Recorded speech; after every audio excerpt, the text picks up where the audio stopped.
Zai iya kasancewa kana fama da ciwon suga, likita ya rubuta maka GLIMEPRIDE. Kake tunanin ya ake amfani da shi, waɗanne side effects zai iya janyowa, wane matakai za ka ɗauka domin kariya daga illoli dalilin shan maganin. Dukkan waɗannan za mu tattauna su a cikin wannan bidiyo. Ka kasance da wannan bidiyo zuwa ƙarshe yanda ba za ka rasa wani bayani mai muhimmanci ba. Sunan maganin GLIMEPRIDE, amma ana sayar da shi a brand name Amaryl, sannan yana zuwa a sigar tablet. Da wannan muka zo yadda ake shan maganin. Ana shan GLIMEPRIDE sau ɗaya a rana, bayan ka karya ko lokacin da ka ci abincinka na farko a wannan rana. Idan za ka sha GLIMEPRIDE tablet, ka haɗiye shi da ruwa. Kar ka tauna, ko ka narka, ko ka dandaka shi. Yana da matuƙar muhimmanci ka sha maganin a takamaiman lokaci a kowace rana domin gujewa mantawa da shan maganin. Wasu nau'ikan ababe kamar giya, garafuni ko ginseng na ƙara haɗarin fuskantar hypoglycemia.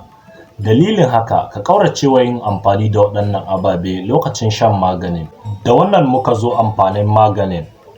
GLIMEPRIDE magani ne daga rukunin magunguna da ake kira sulfonylureas. Yana aikinsa ta hanyar sanya pancreas samar da insulin. Insulin sinadari ne da ke taimakawa jiki isar da suga daga cikin jini zuwa cells.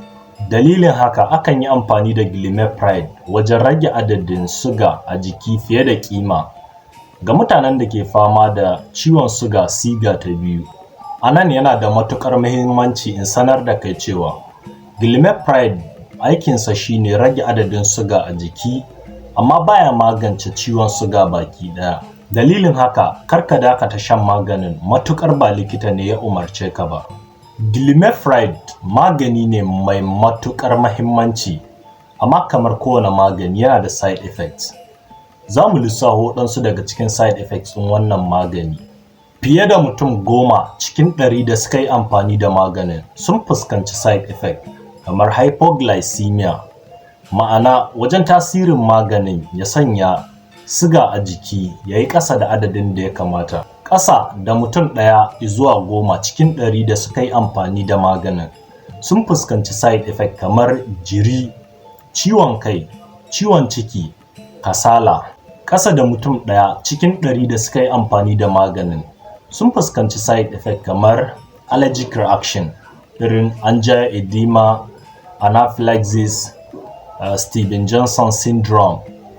Dukkan waɗannan suna bayyana da alamomi kamar kumburin fuska, baki, laɓɓa, harshe, maƙoshi, yin numfashi da ƙyar ko kuma wahalar haɗiya.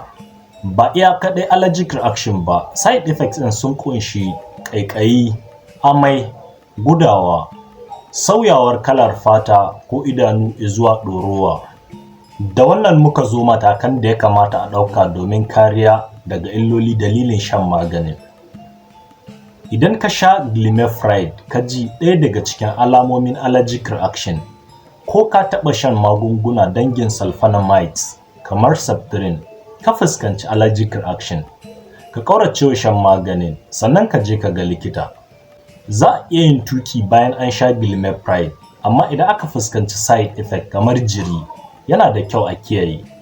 Idan kina da ciki ko kina shayarwa, ya fi muhimmanci a gare ki ƙauracewa shan wannan magani, kasancewar babu wadataccen bayani da ke nuni da rashin illarsa ga lafiyar ɗan da ke cikin. Sannan kuma maganin zai iya rage adadin suga a jiki na yaron da aka shayar a lokacin da ake shan GLIMEPRIDE.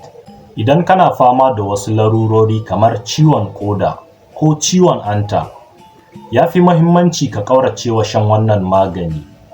Dalilin haka, ka sanar da likitanka dukkan waɗansu larurori da kake fama da su. GLIMEPRIDE na cin karo da waɗansu magunguna da dama.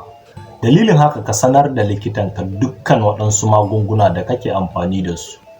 Ina fata yanzu ka san yadda ake amfani da GLIMEPRIDE, kuma ka ƙaru da wannan bidiyo. Ka danna masa like, hakan zai taimaki channel ɗin matuƙa. Sannan ka yi subscribing yanda ba za ka rasa wani bidiyo ba da zarar mun ɗora.